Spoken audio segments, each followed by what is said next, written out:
بھی آتے ہیں آمنہ سردار صاحب ہیں، آپ ہیں۔ اسپیکر صاحب، میں صرف ایک دو مخصوص باتیں کرنی تھی، چھوٹی چھوٹی۔ عثمان خان، آپ اس کے بعد آپ نے کوئی کمنٹ کرنا تھا، اس کے بعد کر لیں۔ اسپیکر صاحب، سب سے پہلے تو میں یہ اس اسمبلی سے پوچھنا چاہتا ہوں کہ اس دن ہم نے ادھر اس پہ بات کی کہ نیٹ ورک ہمارے علاقے میں نہیں ہے اور آپ نے رولنگ بھی دی، لیکن آج تک اس پہ کوئی عمل نہیں ہوا۔ اس عید میں میرے حلقے کے لوگ زیادہ تر مسافر پردیس میں ہے، اور اس عید میں کسی کے اپنے گھر کے ساتھ رابطہ نہیں ہوا، ادھر کوئی نیٹ ورک نہیں ہے، بالکل بڑی مصیبت میں لوگ گھیرے ہوئے ہیں۔ اور آپ کو پہلے بھی ہم نے شکایت کی تھی اس اسمبلی کی تواسط سے، آپ نے رولنگ بھی دی تھی کہ چیف سیکرٹری صاحب کو بتائیں کہ لیکن ابھی تک اس کا کوئی حل نہیں نکلا۔ تو ہم پاکستانی ہیں، ہمارے جیبوں میں بھی پاکستان کا شناختی کارڈ ہے، ہمارے علاقے کے لوگ بھی باہر ملکوں میں کما کے اس ملک میں لے کے آتے ہیں، اور اس کو صرف اس ٹیلی فون کا بھی اور نیٹ ورک کا بھی وہ سہولیات نہیں دے سکتے ہیں۔ باقی تو ہمارے روڈ انفراسٹرکچر ہاسپٹل وغیرہ، وہ تو روڈیں تو سارے ہمارے لوگوں نے اپنے مدداب بنائی ہیں، اور ادھر تو کوئی فیسلٹیز دیتی ہی نہیں ہے، کوئی نو آفاق دیتے ہیں، کوئی بھی نہیں دیتے ہیں۔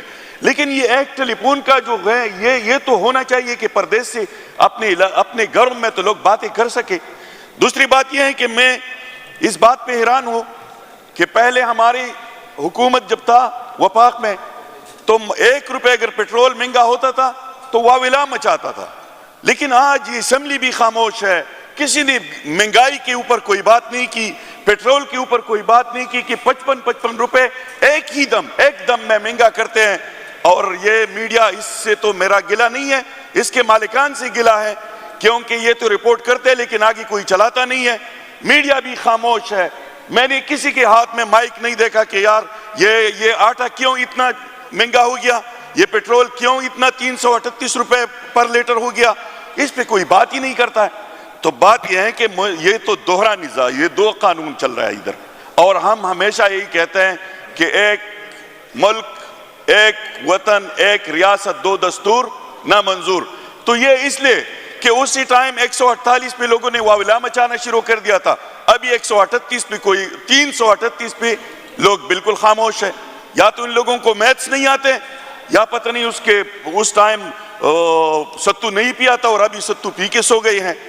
ہونا تو ایسا چاہیے کہ اسی ٹائم بھی مہنگائی، یہ لوگ جب کہتے تھے کہ یہ پیٹرول جب مہنگا کرتے ہیں، مہنگائی آتے ہیں تو یہ وزیر اعظم چور ہوتے ہیں، تو یا اسی ٹائم یہ جھوٹ بولتے تھے یا ابھی جھوٹ بولتے ہیں، یا اسی ٹائم یہ کرپشن میں ملوث تھے یا ابھی کرپشن میں ملوث ہے۔ اسی ٹائم تو ان لوگوں نے ہمیں بدنام کیا تھا، صرف اور صرف ہماری حکومت کو کرپشن پہ کسی نے بدنام نہیں کیا تھا، ہماری حکومت کو کسی اور چیز سے بدنام نہیں کیا تھا، صرف اور صرف اس کے ساتھ ایک ہی چیز تھا، مہنگائی مقام مارچ سن سے شروع ہو رہا تھا اور ادھر پشاور تک اسلام آباد تک آتا تھا۔ آج تو میں نے کسی کو نہیں سنا کہ مہنگائی ہے، کیونکہ اس سے ڈبل ہو گئی ہے مہنگائی، اس سے ڈبل نہیں، اس سے بھی زیادہ ہو گئی ہے۔ پیٹرول اور ڈیزل کی قیمت 148 سے 337 تک پہنچ گئی، ڈبل سے بھی زیادہ ہو گئی، بلکہ ٹربل تک پہنچ گئی۔ لیکن آج میڈیا بھی خاموش، وہی لوگ بھی خاموش، یہ گلی کوچوں میں وہ لوگ بھی خاموش۔ تو یہ ایک میرے خیال میں جو آج کل لندن پلان ہے، اسی ٹائم صرف خان صاحب کی حکومت ہٹانے کا پلان تھا، بس باقی کوئی نہیں تھا، ورنہ مہنگائی آج اس سے ڈبل ہے، سب خاموش ہے۔ تو یہ بھی اس پہ ہونا چاہیے۔ باقی میرے دوست نے بجٹ پہ بات کی، بجٹ پہ پھر میں بعد میں بات کروں گا کہ اپوزیشن کو ہونا چاہیے، ہم جمہوری لوگ ہیں، بالکل اپوزیشن کو حصہ دینا چاہیے، لیکن ایک بات کے ساتھ مشروط کرنا چاہتا ہوں کہ سندھ میں بھی ہونا چاہیے، پنجاب میں بھی ہونا چاہیے اور بلوچستان میں بھی ہونا چاہیے۔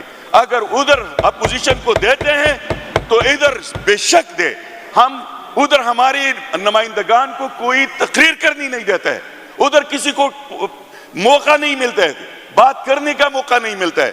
تو ہم یہ اس بات سے متفق ہے کہ اپوزیشن بھی ہمارے بھائی ہیں، ہمارے ساتھ ہے، جمہوریت کا حسن ہے، اس کو حصہ ملنا چاہیے، لیکن سندھ میں ہمارے لوگوں کو، پنجاب میں ہمارے MPs کو اور وفاق میں ہمارے MNs کو حصہ ملے، ادھر بے شک ملے۔ اگر ادھر نہیں ملتا ہے تو اس کے ناب سے ہم ادھر بھی تولیں گے، یہی بات ہے۔ مہربانی۔